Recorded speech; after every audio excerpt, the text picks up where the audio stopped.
Alô, meus amigos do Orla Play, do novo Jornal da Orla. Hoje temos um convidado muito especial para conversar sobre futebol, sobre televisão.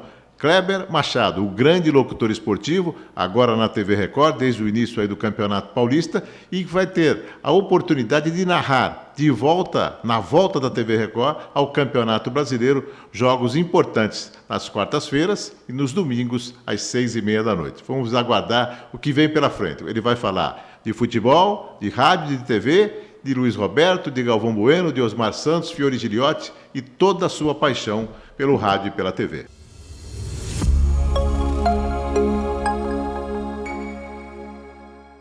Alô, Kleber Machado, boa tarde, muito bom te ver. Desde quando você narra as finais de Campeonato Paulista, Kleber? 93, 4, por aí, não?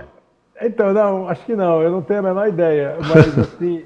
Não, então, eu nunca tive nenhuma ideia, mas no ano retrasado, em 2023, quando eu fiz só as duas finais pela TV Record mesmo, de Palmeiras e Água Santa, o Alan Simon, que é um jornalista, colunista do UOL, ele falou para mim que eu estava fazendo naquele 2023 a 19ª final. Então, essa aqui vai ser a 20ª final de Campeonato Paulista. Porque eu lembro que uma vez eu fiz uma final, quando o Palmeiras saiu da fila, 93 ou 4? Mas essa não fui eu. Foi o Luiz Alfredo. Essa não fui eu. Mas você já estava na redação lá, você já trabalhava lá. Então, eu não lembro assim exatamente anos, mas eu sei que, por exemplo, 95, essa, por exemplo, eu lembro que eu fui para Ribeirão Preto, mas eu era apresentador do Globo Esporte, quem narrou foi o Galvão. Acho que depois disso, assim, o Oliveira saiu da TV em 98, eu acho que a partir de 99 eu comecei a fazer mais jogos do Campeonato Paulista. Legal. Ô Kleber, pela primeira vez, depois de muitos anos, nós teremos duas TVs abertas nessa jogada do Campeonato Brasileiro. O Campeonato Brasileiro promete muito, apesar da crise da seleção, que é um capítulo à parte. Muita gente está apostando nesse Brasileirão, com o reforço dos times, com mais times preparados e com duas TVs abertas fazendo. Quanto tempo que não tem isso? Você lembra? Foi 16, 17? Pois é, porque eu me lembro que algumas vezes nós fizemos, a TV Globo fez o campeonato e ela, TV Globo, detentora dos direitos, licenciou um bom período para a TV Bandeirantes e um outro período para a TV Record. Depois disso, e eu não sei mesmo, eu acho que é anos 2000, mas eu não lembro mais de ter o Campeonato Brasileiro em mais de uma TV aberta. Então, assim, eu tirando o lado técnico do campeonato, eu acho que é um momento interessante para a televisão, sabe? Você ter, depois de muito tempo, uma segunda rede aberta, transmitindo os jogos. Além disso, você vai ter as partidas no YouTube, você vai ter um jogo exclusivo para a Amazon Prime, para o Prime Video, em toda a rodada. E assim, a TV aberta vai ter em toda a rodada do campeonato duas transmissões ao vivo, o que é mais interessante para o público, em horários distintos. Os horários da TV Record e os horários da TV Globo são diferentes. Não haverá um mesmo jogo no mesmo horário em TV aberta. Eu acho assim, para a gente que trabalha com televisão, eu acho que é um momento muito interessante, muito diferente, numa outra circunstância, né? Não é um licenciamento de uma detentora oferecendo a possibilidade de uma outra emissora aberta fazer. Cada uma comprou o seu pacote, vai ter direito a 38 jogos. Acho que para a gente profissional é legal, passa a ser uma outra opção nessa nova fase que você tem várias plataformas, todas as plataformas praticamente podendo transmitir jogo de futebol. Você ter duas redes abertas transmitindo o Campeonato Brasileiro, eu acho que é um ganho. Quando me perguntam sobre isso, Edu, eu falo assim, se eu fosse televisão e pudesse ter uma transmissão, um evento com exclusividade, claro que eu gostaria. Mas penso que, na visão das emissoras, essa história da exclusividade hoje já não é tão, assim, fundamental. Até pelos custos, por tudo. Acho que dá para ter uma divisão. E se eu fosse clube de futebol, eu gostaria de ter o meu produto no maior número de plataformas possível. Eu acho que é mais ou menos o que está acontecendo hoje. Interessante que dessa vez as duas redes vão fazer jogos diferentes. Como você falou, antigamente era um jogo mais ou menos obrigatório do segundo canal, né? Essa é a diferença fundamental. Nesse período em que a Globo detinha os direitos e repassava para Bandeirantes ou para Record, os jogos eram quarta à noite e domingo à tarde. E quase sempre, imagino que em 80% ou 90% das rodadas, era o mesmo jogo nas duas emissoras. De vez em quando, a Bandeirantes ou a Record podia fazer um jogo diferente. Agora não. Agora será, em cada rodada, duas partidas diferentes na TV aberta em horários diferentes. Os três principais narradores brasileiros, você, o Galvão e o Luiz Roberto, vão estar transmitindo em locais diferentes. Trabalharam tanto tempo juntos, né? E agora você identificadíssimo com o público de São Paulo, o Luiz com o Rio, o Galvão com Seleção, é outro fator bem interessante para o telespectador, né? Até onde eu sei, né, nós faremos numa determinada rodada, os três estarão... Acho até que é possível que nessa primeira rodada aconteça isso. Eu acredito, não sei a escala, mas eu acho que o Galvão, o que o Luiz Roberto vai fazer, Palmeiras e Botafogo, domingo à tarde. Eu imagino que vai fazer Vasco e Santos, domingo às 6h30 da tarde. E o que eu ouvi é que a Prime Video deve fazer, o Prime Video deve fazer sábado. O Prime vai sempre fazer jogo num dia diferente. O Prime tem um jogo que é só dele. E que eu acho que vai ser no sábado, não sei o horário. Então eu imagino que nessa primeira rodada, e acho que o jogo vai ser Cruzeiro e Mirassol, talvez. Então eu acho que vai ser assim, o Galvão fazendo Cruzeiro e Mirassol no Prime Video, o Luiz fazendo Palmeiras e Botafogo na Globo e eu fazendo Vasco e Santos na Record. É interessante, não deixa de ser interessante. Juntos no mesmo jogo, provavelmente só em finais de campeonato, né? Pelos contratos, né? Como no Campeonato Brasileiro você não tem uma final, né? Você não tem um jogo decisivo, vai acontecer, assim, conforme o andamento da competição, quando as últimas rodadas estiverem chegando, e você tem um rodízio, né, na escolha do primeiro jogo, assim, para o público entender. Então, sei lá, na primeira rodada, a Record escolhe primeiro, o Prime Video escolhe segundo, a Globo escolhe em terceiro. Aí na segunda rodada, o Prime em primeiro, a Globo em segundo, a Record em terceiro. Aí vai, Globo, Record e Prime. Aí volta, Record, Prime e Globo. Então, conforme as rodadas vão andando, você vai tendo a escolha do seu jogo, e aí a tabela de classificação vai dizer quem vai pegar lá no final os jogos mais ou menos decisivos. Se bem que no Campeonato Brasileiro, nas últimas rodadas, você tem bem mais do que um jogo, né, decisivo que pode ter interferência na disputa do título, na conquista do título. É uma primeira vez que a Record faz, não o Campeonato Paulista, mas com a sua liderança, com o seu comando, com o Noriega, com o Dodô, com essa nova equipe, é a primeira vez. Que balanço você faz desse campeonato para a TV Record, para o seu trabalho? Assim, para a gente é um balanço, obviamente, super positivo. Porque assim, o campeonato, como eu te falei, eu fiz muito jogo de Campeonato Paulista, que as audiências eram as maiores audiências do ano. Quando você pega um grande clássico do Campeonato Paulista, na reta final do campeonato, semifinal, final de campeonato, muitas vezes você tinha audiências de um único jogo, audiências maiores do que a audiência dos jogos do campeonato. Por esse lado, natural. O Campeonato Brasileiro é um campeonato que não tem uma final. Ele tem mini finais durante as 38 rodadas e tem os jogos mais ou menos empolgantes no sentido de interesse do público, né? O campeonato de jogo eliminatório, seja semifinal, final, duas decisões, é muito diferente. Então, assim, o campeonato sempre foi um campeonato, como eu disse, com as suas ressalvas. Eu, por exemplo, se tivesse que participar de uma reunião de organização do campeonato, eu faria sugestões para mexer de uma maneira ou de outra na fórmula de disputa de todos os campeonatos estaduais. Mas, assim, ele é um campeonato que chama atenção. Eu, sem me alongar muito, Edu, eu tenho para mim, assim, o futebol brasileiro nasce de disputas regionais, né? O primeiro campeonato com padrão nacional que acontece no Brasil é lá longe, em 1959, mas é a Taça Brasil. Só os campeões estaduais disputavam jogos eliminatórios, e esses jogos eliminatórios, a duração do campeonato era pequena, né? Você não tinha um campeonato longo de ano inteiro.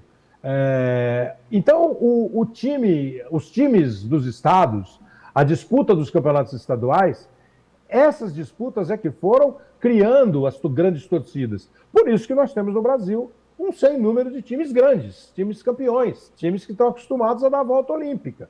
Se eles dão mais volta olímpica no estado do que no país, essa é outra história. Mas eles são times e torcidas acostumadas com títulos. Então, acho que o Campeonato Estadual ainda tem um lugar assim, legal no coração, com, repito, as suas ressalvas e eventuais necessárias mudanças. Mas, então, as audiências costumam ser boas. Agora, para a gente, estamos chegando, começando uma temporada que é o Campeonato Paulista, a apresentação de uma equipe que vai fazer o ano inteiro o campeonato, né? Nós começamos o campeonato dia 15 de janeiro e vamos parar o campeonato, o futebol, lá no dia 21 de dezembro. Esse ano o Campeonato Brasileiro vai ser mais longo. Então é o ano inteiro, de fato, com jogos. E a gente teve uma tabela que foi legal para a gente teve os 4 grandes na semifinal, a gente conseguiu fazer alguns clássicos, a gente teve o evento da chegada, da volta do Neymar, a estreia do Neymar, que foi num jogo que acabou entrando na grade da Record e foi muito bem no resultado. Então, para nós, é assim, super legal. E aí, para quem não é de televisão, não cabe aqui discutir a pontuação, quantos pontos você deu no jogo e tal. Mesmo se você discutir isso, você vai chegar à análise de que no atual momento, na atual circunstância de audiências, os números foram muito bons. Em alguns jogos, a vantagem obtida em relação ao segundo lugar foi muito consistente. Então, para a gente é muito legal. Tomara que no Campeonato Brasileiro a gente consiga manter um bom padrão de audiência e de qualidade de transmissão. Ô Kleber, com toda a tua experiência, com tantos anos de futebol, de transmissão de futebol, você ainda precisa fazer uma preparação a cada rodada dos jogos, das equipes? Muda-se muito hoje os times, diferente do nosso tempo inicial, quando a equipe base era a mesma, né? Ainda é preciso fazer isso ou você já tem uma bagagem suficiente para ir com mais tranquilidade para o jogo, não precisar dedicar tanto tempo ao estudo e à preparação? Primeiro, eu nunca fui de ficar tenso ou nervoso para fazer uma transmissão, nem quando eu comecei. Eu nunca fui um estudioso, assim, de saber quantos passes o fulano de tal deu no campeonato, quantos gols de cabeça o time fez no campeonato. Eu acho que tem alguns números que são legais, que são curiosos para quem está assistindo o jogo, mas acho que assim, cada jogo tem o seu desenvolvimento, a sua história. E o ideal, a gente nem sempre consegue, mas o ideal é você ficar em cima do jogo e acrescentar com algumas coisas. Então, assim, o meu tipo de estudo é fazer... A gente recebe uma pesquisa de uma empresa muito eficiente que te dá alguns detalhes do confronto que a gente vai transmitir, te dá alguns números, quantos jogos o cara fez na temporada, quantos gols ele marcou, quantos passes para gol ele deu. E eu acho que isso você consegue fazer. Hoje em dia você tem ferramentas que online te dão números do jogo, porcentagem de posse de bola, número de finalizações, número de escanteios, de faltas e tal. Então, eu acho que assim, para mim, como um narrador, eu acho que eu consigo ali acrescentar alguma coisa. Eu acho que alguns fatos da história, do confronto podem ser legais, mas tudo tem que ser assim, é tudo muito conforme o jogo e tudo muito como exatamente vai se desenvolver aquele evento, né? Mas não adianta, se eu tiver com o jogo pegando fogo, com bola na trave, com ataque para lá e para cá, eu lembrar que em 1998 a final foi entre os dois, talvez mais irrite do que acrescente para o torcedor. Repito, nem sempre a gente consegue, às vezes a gente sai do jogo e irrita o torcedor, o telespectador. Mas assim, é isso. Eu vejo, olho, leio a pesquisa inteira, separo alguns dados que eu acho mais interessantes, vou ver o noticiário, mas primordialmente, acho que preparação para transmitir evento esportivo, como para cobrir política, como para cobrir economia, você não faz na véspera ou antivéspera do evento. Você passa os seus dias todos lendo, vendo, ouvindo, ficando mais ou menos por dentro do que está acontecendo, porque aí você vai estar um pouco mais seguro com o que está acontecendo. Não adianta eu querer ler no sábado todos os detalhes do jogo de domingo e ali fica surpreso que o Felipe Coutinho está jogando no Vasco. Eu preciso saber que ele está jogando no Vasco, entende? Ficou muito mais difícil narrar futebol, trabalhar em televisão, com essa modernidade, com a chegada das redes sociais, com a lacração que existe, com pessoas fiscalizando segundo a segundo. É mais difícil trabalhar hoje do que quando você iniciou e quando você se consagrou como narrador esportivo? Eu não diria que é mais difícil. Você precisa, às vezes, esquecer um pouquinho, ponderar. Porque, assim, a gente recebe muita mensagem, felizmente, de caras que dizem que tá legal, tá bom, é bacana.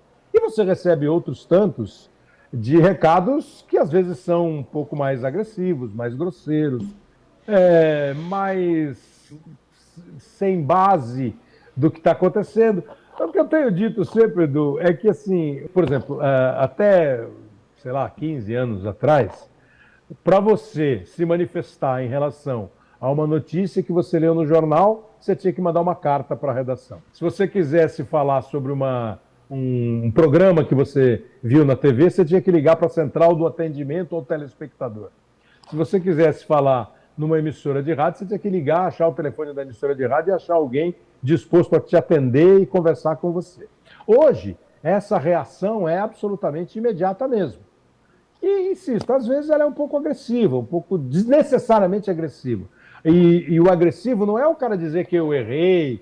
Agora, o agressivo é o cara te xingar, é o cara achar que você está torcendo. Porque, basicamente, o cara sempre acha que você está torcendo contra o time dele. Não sei por quê, mas os caras sempre acham que você está torcendo contra o time dele, entendeu? Não tem motivo para torcer contra ou a favor. Você só fica um pouco mais torcedor de um lado ou de outro quando está jogando um time brasileiro contra um time estrangeiro. Porque aí você faz uma transmissão com o foco do time nacional. Se você vai fazer Corinthians e Palmeiras, não tem motivo de você torcer para o Corinthians ou para o Palmeiras, torcer contra um ou contra outro. Mas isso ninguém vai se convencer ao contrário. O cara pega uma frase, uma palavra, uma entonação e acha. E assim, e nós estamos... E muitos dos que se manifestam em redes sociais são aqueles caras que, sentado no sofá de casa, entendem absolutamente de tudo.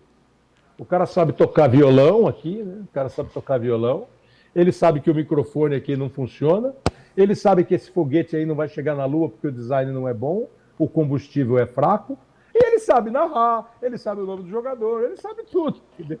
Então não dá muito para... Então não mudou. Você precisa só ter um pouco mais de paciência.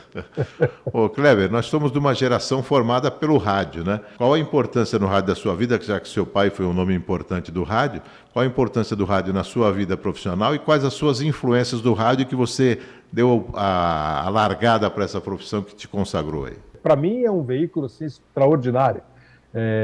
Eu reconheço que hoje ele enfrenta mais dificuldades, mas eu não consigo admitir que ele é um veículo dispensável, longe disso. Então, assim, e como eu comecei a trabalhar em rádio, e eu tenho para mim uma coisa que eu acho muito bom para mim, eu não comecei a trabalhar no esporte, eu comecei a trabalhar na programação, no departamento artístico.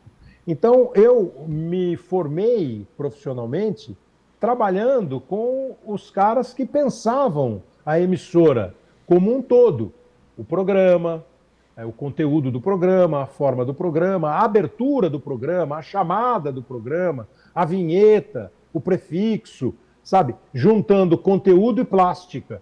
E eu acho que isso, para mim, foi muito interessante. Quando eu optei e tive a oportunidade de trabalhar com esporte, eu acho que eu continuo tendo uma visão um pouco além do bola para lá e bola para cá, entendeu? Pensando no lado jornalístico, no lado artístico, no lado plástico. Eu acho que essa é a grande influência. E eu continuo achando um veículo saborosíssimo de ouvir e de fazer também. Bom, você é da minha geração, que se influenciou muito pelo Osmar, e você teve a oportunidade de trabalhar com ele, ser chamado por ele nos primeiros boletins na Globo Excelsior, né? O Osmar foi uma grande referência. Quem mais da geração dos locutores de rádio te influenciaram? As minhas primeiras referências como locutores esportivos, no caso, são os narradores daquela época da Rádio Bandeirantes, final dos anos 60, que eram o Fiore Gilhote, o Flávio Araújo, o Enio Rodrigues, o Borg Júnior, o Zé Paulo de Andrade, que narrava futebol naquela época, Aí eu ouvia o Loureiro Júnior, o Luiz Augusto Maltônio, o Mauro Pinheiro, os repórteres eram o Roberto Silva, J. Ávila, João Zanforlin, enfim. Era esse, o Paulo Edson, o Alexandre Santos já não era mais plantão esportivo, já estava na televisão e fazia programa na rádio. Então, muito isso. Aí, com o tempo, quando eu fui começando a trabalhar, eu fui começando a ouvir o Haroldo Fernandes, o José Val Peixoto, depois veio o Zé Silvério. Na Rádio Globo, eu já como profissional, eu fui para a Rádio Globo trabalhar, então na Rádio Globo lá tinha o Maciel, o Oswaldo Maciel, o Reinaldo Costa, Antônio Edson e tal. Carlos Aimar, o Loureiro foi para lá, enfim. Além dos caras da retaguarda, que foram fundamentais, por exemplo, o Edson Scatamáquia, que era o coordenador da equipe, e que eu acho que foi um cara fundamental numa mudança assim, de perfil das transmissões esportivas, dos programas esportivos de rádio. O Osmar é aquela coisa do cara que você queria ser, entendeu? Pô, você queria ser o Osmar Santos, pô. O Osmar Santos era conhecido. O Osmar Santos era gente boa. O Osmar Santos, grande narrador. O Osmar conseguia juntar exatamente isso que eu estava falando agora há pouco. Acho que o Osmar, por exemplo, o Fiore é uma coisa extraordinária. O Fiore é uma entidade do futebol, né? O jeito de falar, o improviso, a poesia. E o Osmar conseguiu trazer, porque assim, ó, isso aí que eu estou falando, o Osmar veio para São Paulo no começo dos anos 70, né, quando ele veio para a Jovem Pan. E vai para a Rádio Globo em 77, mais ou menos. Eu vou trabalhar... de 77, na reta final aí. E acaba sendo o primeiro grande evento dele, o Corinthians e Ponte Preta, né, a final do campeonato. Sim. Aí eu vou para a Rádio Globo, eu começo a trabalhar em 79 e vou para a Rádio Globo em 1980. O Osmar, em 1980, já está, assim, ele passa a ser, para mim, o cara que conseguia juntar o artístico com o relato do futebol. Aquela velocidade e precisão em transmitir com o lado artístico, o lado bem-humorado, o lado de trazer coisas da rua para o jogo. E com uma outra coisa, o Osmar deve ser uns 12 anos, 13 anos mais velho do que eu, né? Então o Osmar já era uma estrela. Mas o Osmar, para mim, essa época, Edu, é a época... Eu tenho 20 anos de idade e a música brasileira começa a abrir espaço para o rock brasileiro. Rock brasileiro de Legião Urbana e Renato Russo, de Paralamas do Sucesso e Herbert Viana, do Titãs com todos os integrantes, das outras bandas, dos cantores, sei lá, do Léo Jaime, enfim... E esses caras, eles têm mais ou menos a nossa idade.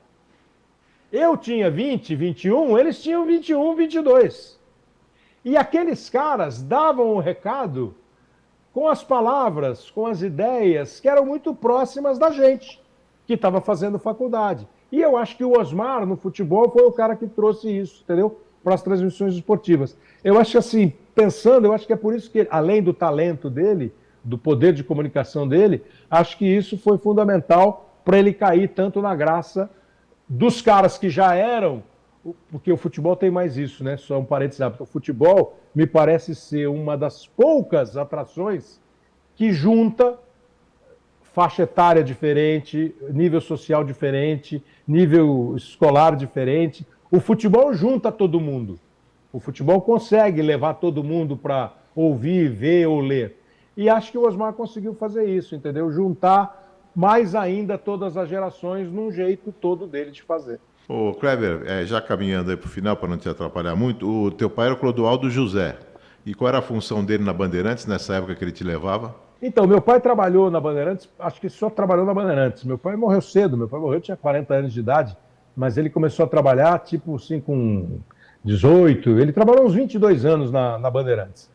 E ele na Bandeirantes, acho que foi um pouco de tudo. Ele começou lá como discotecário, passou a ser produtor, teve um bom período como produtor, inclusive nos 2 livros do Boni, o Boni passou pela Bandeirantes, numa época, pela rádio, e ele cita lá como produtor, ajudou a viabilizar e a botar no ar alguns programas, produziu um programa com o Humberto Marçal, que chamava 1000 Discos é o Limite, que era um grande sucesso. Criou um programa que a Bandeirantes tinha até outro dia, chamado Arquivo Musical, que foi um dos primeiros programas que tocava música velha. E aí ele foi andando e chegou a ser diretor artístico da Rádio Bandeirantes. Então, nessa época, eu já me lembro do meu pai profissional como diretor artístico da Rádio Bandeirantes, numa época em que o diretor artístico tinha uma função importante nesse mix da rádio, né? Nessa junção de jornalismo, esporte, da parte técnica, da parte plástica, da parte de produção. Então, acho que essa era a função que ele executava na época. Ô, Kleber, para a gente falar do outro veículo que fez a sua carreira e se transformou num dos maiores locutores do Brasil, quais os primeiros jogos que você viu na televisão? Quais os locutores que te chamaram a atenção? Você chegou a ver, você lembra, você devia ter 9 anos ou 10 da Copa do Mundo de 70, que foi aquela Copa marcante. Você lembra dessa narração dos locutores de 70? Isso já mexeu contigo ou a partir de quando você viu uma transmissão de TV mesmo? Indiscutivelmente, a Copa de 70 é o evento que me desperta para o futebol. Eu passo a me interessar por futebol de verdade em 1970. A Copa de 70 foi no meio do ano de 1970, eu tinha 8 anos. Eu tinha feito 8 anos um pouco antes. Até lá eu gostava da Jovem Guarda, né? Eu gostava de assistir a Jovem Guarda com Roberto Carlos, Erasmo Carlos, Vanderleia e os nomes da Jovem Guarda. Era o que eu gostava. Mas aí o futebol entra de vez na minha vida. E aí eu começo a ouvir rádio, a ver TV, a acompanhar os programas, a ver videotape que passava domingo à noite. Às vezes a gente ficava assim, tentando não saber o resultado do jogo para ver o videotape como se fosse ao vivo, 10 horas da noite, o jogo tinha sido às 4 da tarde. Então, assim, da Copa de 70, eu depois fui estudar, que foi uma Copa transmitida com um pool, não é? Eram 3, 4 emissoras, né? Tupi, Globo, Record e Bandeirantes. Aí eu sei que pela Tupi narraram o Walter Abrão e o Oduvaldo Cosi, pela Bandeirantes o Fernando Solera, pela Globo Geraldo José de Almeida. O que eu me lembro bem da Copa de 70, eu me lembro muito mais do ambiente do que dos jogos. Os jogos eu fui ver depois. Mas assim, eu acho que o cara da Copa foi o Geraldo José de Almeida.